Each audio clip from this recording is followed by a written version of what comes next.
Jawabannya boleh. Gak pernah lihat gini kan departemen gaji apa enggak kita? Ya makin pusing sih. Lebih banyak pertimbangannya orang kita golput aja udah banyak pertimbangannya makin baik.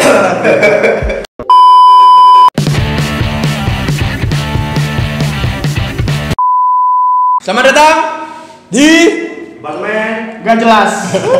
Lagi serius kita. Oke, jadi kita nggak kembali. Kita akan membuat sebuah segmen yang Buat serius. segmen ya serius. Biasanya kita bikin konten-konten yang nggak jelas, yang nggak penting. Dan sekarang kita bikin konten yang sesuai dengan disiplin ilmu kita nih. Dan karena ini mau mendekati coblos-coblosan bor. Pemilu kita akan melihat. Kali ini kita nggak sendirian. Kedatangan dua bintang tamu. Ada Mas Obed dan Mas Junet. Langsung gini-gini. Belum ini langsung gini-gini aja. Pose umum ini. Pose umum. Ya, ini tidak mendukung kan ya?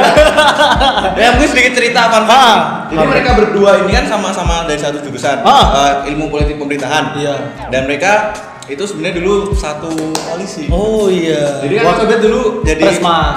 sebelum Presma kan dia di Komap ya? Komap juga ya. Presiden di Komap. Dan Himpunan mahasiswanya politik dan Mas Junet ini siapa yang salah dulu? satu Saya menterinya. Menterinya dan tim sesnya juga dulu. Lalu lanjut ke langsung jenjang yang skalanya lebih besar nih. Presma. Mas Obed yang dikafir-kafirkan ini. Itu milik ini ketua tim saya. ketua tim sesnya. Nah, Mas Junet ini ketua tim sesnya Mas Obed waktu nyalon jadi Gila. Presma. Nah, terus sekarang gimana? Sekarang bisa dilihat teman-teman. Pasti teman-teman udah ngira lah mana yang cebong mana yang kampret. tapi enggak. Loh. Kok? Tapi di sini kita santai lah nih. Tapi kasih tau kenapa kita buat konten ini? Oh, jadi kita sebenarnya gini teman-teman, kan pasti banyak dari kalian yang golput mungkin atau masih belum tahu milih siapa. Nah, kita pun sama Departemen Gaji karena sibuk bikin video terus buat kalian, kita nggak kepikiran tuh wah kita mau milih siapa nih. Ya. Benar. Akhirnya kan kita teman-temannya banyak lah di Departemen Gaji itu. Pengen tahu siapa sih menurut kita presiden yang terbaik. Ya. Kita pengen dengar dari para perspektif para pendukungnya. Ya bukan pendukungnya mau milih lah. Yang mau milih oke. Ya kita mungkin dengan dihadirkannya Mas Obed dan Mas Junet ini kita jadi tahu nih mau milih siapa setelah ini. Setelah video ini kelar, kita tahu mau jadi cebong apa kampret, mau jadi cebi lucu atau kampret. Iya. Gitu. Oke, Kayak gitu teman-teman. Jadi bukan untuk memperdebatkan siapa yang paling baik, tapi untuk mencari tahu dan menggali perspektif mereka. Sebenarnya kenapa sih alasan mereka memilih itu kayak gimana? Ya teman-teman. Kalau sesi debatnya nanti ada sendiri kok. Gak jelas memang kita ini. Oke. Biar langsung aja kita Ke pertanyaan pertama. masuk ke pertanyaan pertama kali ya. Oke. Nah, untuk debatnya kita sudah memberitahukan ya kalau kita bukan debat, memberikan diskusi ya. Pendapat-pendapatnya. Nah, kita itu aturannya yang pertama setiap para narasumber memberikan waktu 2 menit. Jadi Mas Obed nanti kalau katanya Mas Obed punya waktu 2 menit untuk menjawab. Tidak boleh lebih tapi kurang. Begitu pun dengan Mas Junet. Gak ada sesi tanggapan. Wah. Saya tidak ingin lihat kalian berdua berantem di sini ya. Tapi kan gak lucu nanti. Saya pengen melihat yang adem-adem aja kayak pemilu sekarang. Oke, mulai yang pertama dulu. Dulu saja gitu. Kita dari sesuai nomor urut kali ya. Nomor urut lah ya. Dari pendukung 01 kita pengen nanya. Bukan pendukung apa? Orang yang memilih oke kita. Bukan pendukung. Bukan pendukung, benar. Orang rakyat yang memilih 01 deh. Itu lebih enak ya. Rakyat milenial yang memilih 01 nih, kita pengen tahu nih. Kenapa sih memilih calon tersebut? Dari Mas Obed. Masih berubah sih ya. Masih bisa berubah sampai tahun 17. Tapi setidaknya ada 3 hal yang membuatku masih yakin atau bukan masih yakin. 3 alasan yang membuatku memutuskan untuk ya udah 01. Wah, ini akhirnya semua orang tahu nih. Dibayar. Yang pertama, seperti alasan tahun 2014, aku masih membayangkan bahwa Jokowi adalah orang sipil biasa. Dia tidak lahir dari elit, dia tidak lahir dari elit politik atau elit ekonomi yang selama ini menguasai Indonesia, sehingga kemenangan dia itu sebenarnya adalah simbol bahwa masih banyak orang Indonesia dari kalangan biasa yang bermimpi jadi presiden bisa jadi presiden karena Jokowi pernah memenangkan. Itu yang pertama. Dan yang kedua adalah menurut saya membangun Indonesia dalam waktu 5 tahun itu masih terlampau sedikit, dan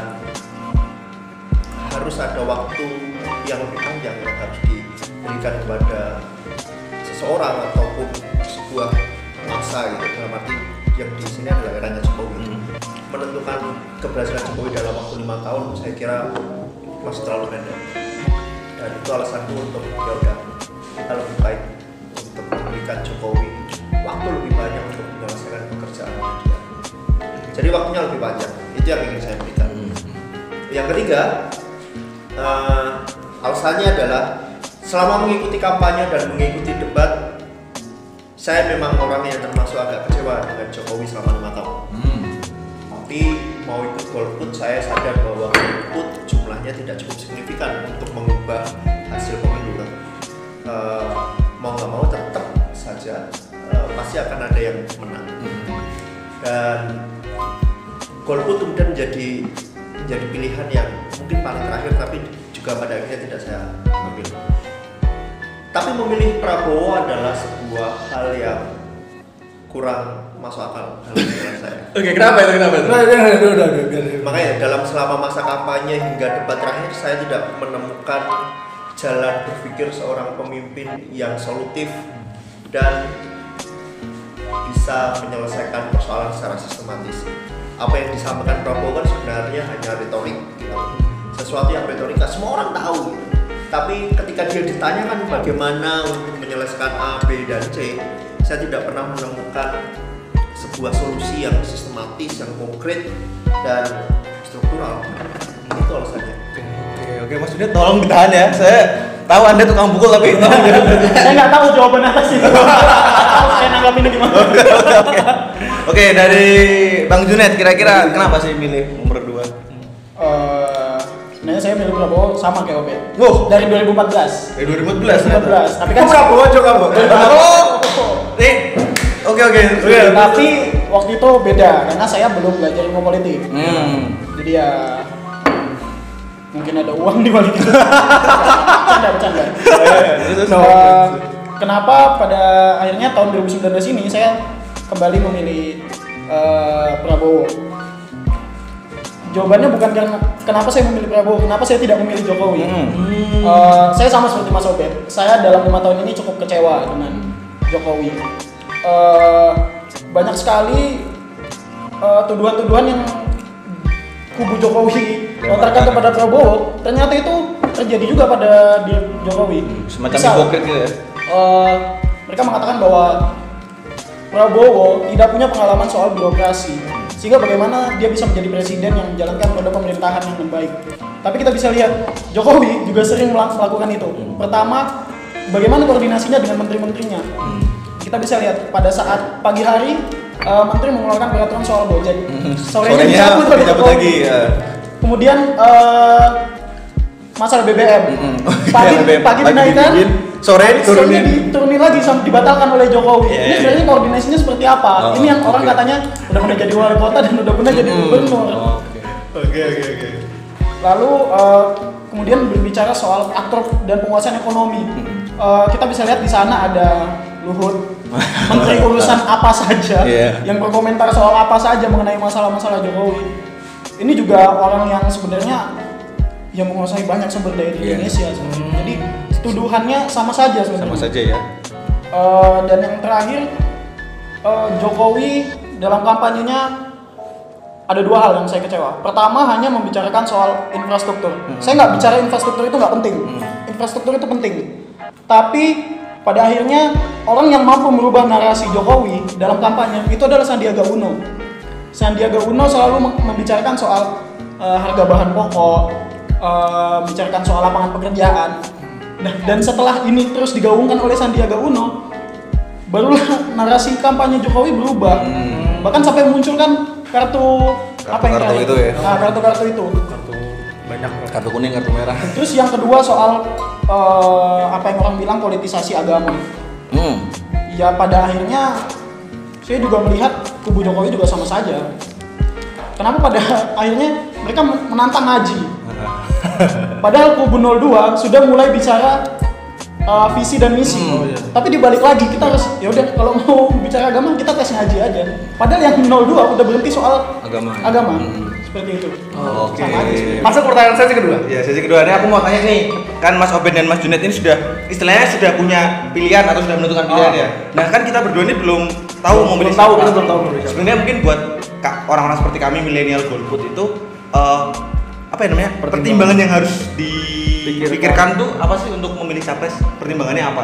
Nah, kayak Mas Obed apa sih pertimbangannya? Mas Junet apa? Jadi mungkin dari Junet belajar kali Mas Junet itu. Sebenarnya kalau aku pribadi sebagai mahasiswa politik menghargai setiap pilihan orang termasuk golput. Golput juga sebuah pilihan. Terima kasih Mas. Ada yang menghargai. Aduh, dihujat. kita tidak boleh mendukung golput dong. Enggak, kita bukan berarti mendukung golput ya nih. Terus. Kalau ditanya sebagai milenial apa sih pertimbangannya memilih salah satu calon? Ya aku rasa setiap generasi dan setiap individu punya pertimbangan masing-masing dan ya sesuaikan aja sama kebutuhan lu. Kalau aku melihat kebutuhanku di masa depan adalah soal kesejahteraan dan lapangan pekerjaan dan sembako murah, yang mana itu Jokowi dalam kampanyenya setelah 5 tahun juga masih ngomong akan, tapi tidak membahas apa yang sudah dilakukan selama 5 tahun kemarin, begitu. Tapi masih ngomong akan, nanti 5 tahun depan kita akan terus gitu istilahnya. masih akan gitu. Ya jadi ya sesuaikan aja sama kebutuhan teman-teman. Sesuaikan kebutuhan kita apa gitu istilahnya. Dan lihat visi-misinya. Visi-misi. Dan visi-misinya. Kalau dari Mas Obed apa nih Iya, pertimbangannya? sebenarnya pertama sebelum menentukan pilihan kan menentukan dulu apakah kita akan berpartisipasi atau tidak. Tidak ya. Iya. Nah, pilihan berpartisipasi atau tidak ini juga tumbuh dari kesadaran kita masing-masing. Dalam arti golput tidak memilih adalah buah dari kesadaran politik kita juga. Gitu. Dalam arti golput yang memang dia sadar bahwa dia akan golput, bukan golput yang kemudian karena pengen liburan dan males gitu. Itu bukan karena kesadaran, itu karena males aja. Benar teman-teman. Males. Dan menurutku itu yang lebih berbahaya atau itu yang berbahaya. Tapi ketika kemudian golput tidak berpartisipasi karena kesadaran, bagiku itu sebuah pilihan politik yang rasional sudah.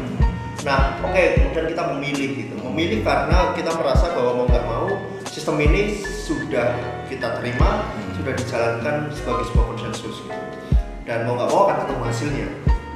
Nah, dalam konteks ini, menurutku dalam politik, aku kira kita nggak bisa naif bahwa merasa dari satu lebih baik, satu lebih buruk, dan narasi-narasi orang baik, orang buruk atau orang yang religius atau yang tidak, saya kira itu cukup naif untuk digunakan untuk memilih salah satu. Karena pada dasarnya politik semua punya kepentingan, dan kepentingan elit politik ya kepentingan kelompok mereka gitu, kepentingan politik. Gitu. Ada yang ngomong ini kelompok akal sehat, ini kelompok akal nggak sehat. Aku kira itu juga soal narasi aja. Itu soal permainan narasi. Jadi kalau kita mau berpartisipasi, saya kira kita perlu lepas dari narasi-narasi itu karena politik nggak senaif itu. Ada yang bodoh, ada yang enggak. Nah, semua punya kepentingannya masing-masing. Persoalannya adalah mana yang menurut kalian kepentingannya yang paling bisa kalian pahami, kalian kalian tahu. Dan ada satu bahasa yang paling satu makna yang kemarin aku dapatkan gitu. Pilihlah setan yang paling kalian ketahui. Kalau kalian sudah tahu misalnya ya, dalam konteks itu aku tahu Jokowi dengan segala kelemahannya, ada Luhut di sana dan sebagainya. Minimal kita tahu nih yang beroperasinya ada di mana. Kalau nggak bisa membayangkan dari kubunya Prabowo akan seperti apa, jauh lebih dari saat itu. Gitu. Jadi pilihannya menjadi lebih mudah bagiku. Ya udah, kita tahu siapa yang sudah pernah megah, kelemahannya seperti apa, di situ kita punya kesempatan. Jawaban. Boleh. Gak pernah lihat gini kan departemen Makin gaji pusing apa enggak kita? Ya makin pusing sih. Lebih banyak pertimbangannya orang kita golput aja udah banyak pertimbangannya makin baik. Mungkin kita kan masih belum tahu kan? Iya, belum selesai. Belum selesai. Gali Terus lagi. kita masuk ke sesi ketiganya ya. Sesi ketiganya itu kita pengen nanya nih, kan kita milenial nih. Kita milenial, kita masih muda ya. Apalagi mau lulus. Mau lulus. Kita pengen tahu nih, apa sih yang diberikan dari paslon 01 dan 02 untuk milenial muda seperti kita ini? Yang kalian ketahui deh, kira-kira kan kita mau milih pasti kan tadi udah ada pertimbangan tuh. Pertimbangannya untuk kita, berarti kan kita kita generasi muda. Sekarang lebih spesifik untuk milenial nih. seperti Kira-kira kita, apa sih yang diberikan dari kedua paslon? Misalnya Jokowi atau Prabowo jadi itu kira-kira anak muda tuh mau dibagai gimana sih? Iya. Mungkin dari Mas Obed dulu. Mas Obed gimana? Ya, yang pasti kan kebutuhan anak muda terutama yang kuliah, setelah lulus kuliah adalah lapangan pekerjaan, soal kesejahteraan dan sebagainya. Nah, Saya kira Jokowi juga sudah menyiapkan hal itu dengan banyak program yang sudah dilakukan maupun yang dalam bentuknya tidak langsung. Saya infrastruktur menurutku juga satu hal yang mendukung. Seperti Junet tadi bilang, mungkin cuman memang kemudian tidak bisa overuse menggunakan menjelaskan semua perkara. Nah, tapi aku yakin di periode yang kedua Jokowi akan mempertimbangkan atau lebih tepatnya dia memberi perhatian yang khusus pada perkembangan kualitas SDM, karena aku kira tinggal itu PR yang perlu dia selesaikan. Masalah pembangunan infrastruktur lah, kira oke aja. Walaupun memang masih banyak ini ya kerikil-kerikil masih banyak hambatan yang dia alami, misalnya bagaimana dia menghadapi para korban yang tergusur pembangunan. Saya kira Jokowi masih cukup romantis gitu. Nanti memang dia tidak pernah memberikan perhatian terhadap warga-warga yang menjadi korban gusuran itu. Tapi saya kira itu satu PR, dan PR yang kedua adalah pembangunan SDM termasuk di anak muda. Nah, yang kedua yang menurutku penting adalah yang perlu digarisbawahi oleh Jokowi, bagaimana pengetahuan dia dan kepekaan dia terhadap kemajuan zaman dalam arti kemajuan digital dan sebagainya. Dia memahami bahwa ada peluang-peluang pekerjaan baru yang akan dihadapi oleh anak muda mendatang. Ketika kita ngomongin soal peluang pekerjaan, dulu Pak Prabowo sempat bilang bahwa harus ke kantor kalau kerja. Padahal sebenarnya enggak. Kalian bisa dapat uang per 4 juta per bulan misalnya dari subscribe, dan itu nggak perlu ke kantor, kalian nggak perlu status pekerjaan gitu. Nah, Jokowi sadarkan hal itu, tapi Prabowo tidak menyadari bahwa spektrum dunia usaha atau dunia anak muda sekarang itu sudah jauh berbeda dari yang dia bayangkan. Nah, Jokowi sudah punya background yang mengembangkan ekonomi kreatif yang sekarang menjadi banyak pintu masuk bagi anak muda untuk punya kerjaan dan sebagainya. Dan program-program ke depan saya kira itu jadi ini ya Jokowi ke depan sih. Andalan Jokowi ke depan. Dan itu buat anak muda semua. Oh, buatan kita. Apakah Jokowi sih aku kira yang penting untuk disadari. Oke, nah dari kubu paslon 02 gimana nih? Dari Mas Junet gimana nih? Sebenarnya pada debat terakhir saya lihat kedua pasangan calon sepakat ya bahwa pembangunan ekonomi menghadapi generasi milenial itu harus kreatif. Membangun ruang-ruang yang kreatif, keleluasaan bagi anak muda untuk terus berusaha. Dua-duanya punya perspektif yang sama soal ini, tapi kita nggak bisa ngelepasin perspektif aktor. Kita sama-sama tahu bahwa Sandiaga Uno pengusaha muda yang cukup sukses, dan dia mungkin tahu bagaimana mengelola kreativitas ini. Kayak misal di pertanyaan debat terakhir yang Jokowi tanyakan malah soal bagaimana pemerintah mengelola e-sports. Nah, pengelolaan teknologinya malah bicara soal e-sports. Tapi di kubu Prabowo dan Sandi, ya kalau kita bicara e-sports, teknologi itu masih bisa dibicarakan dalam perspektif lain loh. Kita kenapa harus lepas dari identitas kita sebagai negara agraris?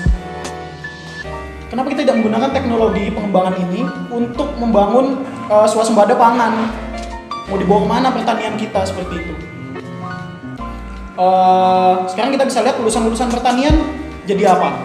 Bekerja di bank, dan mungkin ada yang jadi YouTuber juga gitu. Karena nggak tahu.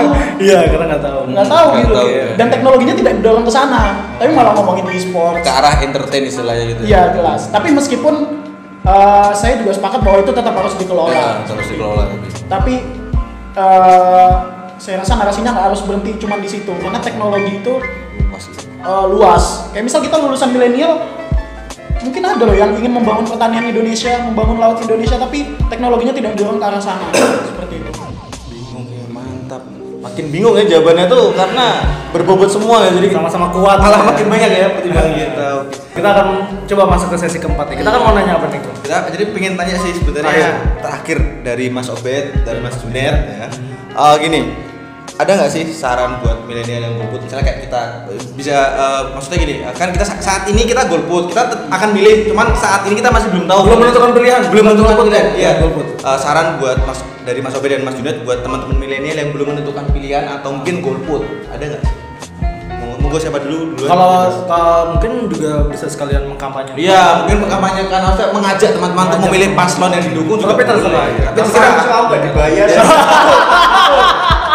Dari bayar. Gak ada uangnya, nggak mau. Nggak ada uangnya. Ya betul. Nah, maksudku aku ada di sini kan bukan sebagai Pendukung ya, bukan. Tapi yang mau memilih. tim ses. Iya, tim ses. Bukan, ini sekedar informasi teman-teman, Mas Ini- Junet dan Mas Obet ini bukan tim Bukan ses. tim ses. Ya kayak mahasiswa biasa tapi mereka sudah punya pilihan. Punya pilihannya. Ya mau milih ya silakan, kan juga nggak apa-apa gitu. Dan mau golput juga nggak apa-apa.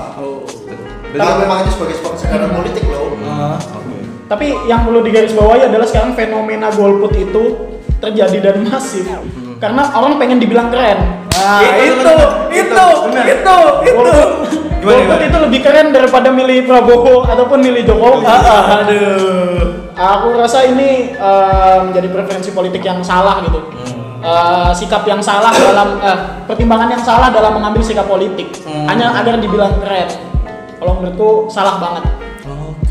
Berarti di sini kita sepakat lah ya, istilahnya pesan yang ingin kita sampaikan untuk teman-teman milenial yang belum memilih ataupun golput adalah golput atau tidak itu soal pilihan, tetapi yang penting itu harus dilandasi oleh kesadaran, bukan karena ikut-ikutan. Apakah seperti itu kita sepakat? Iya, sepakat. Sepakat ya? Sepakat. Jadi Jangan ikut-ikutan juga. Jadi teman-teman mungkin dari video ini ya, rangkuman dari video ini ya, kalau teman-teman masih golput atau tetap ingin golput ya itu silahkan, asalkan dilandasi oleh kesadaran, bukan karena cuman ikut-ikutan biar kelihatan keren, ngetren, terus kelihatan intelek dan kritis mengkritik dua paslon gitu. Terus buat teman-teman yang milih ya baguslah sudah berpartisipasi gitu. Kalau kamu gimana? Dari diskusi ini udah kebayang di sini? Tapi kan kita tetap memberikan apa namanya? Aku kayaknya udah tahu sih mau milih yang mana. Oh, udah tahu. Cuman apakah di sini juga?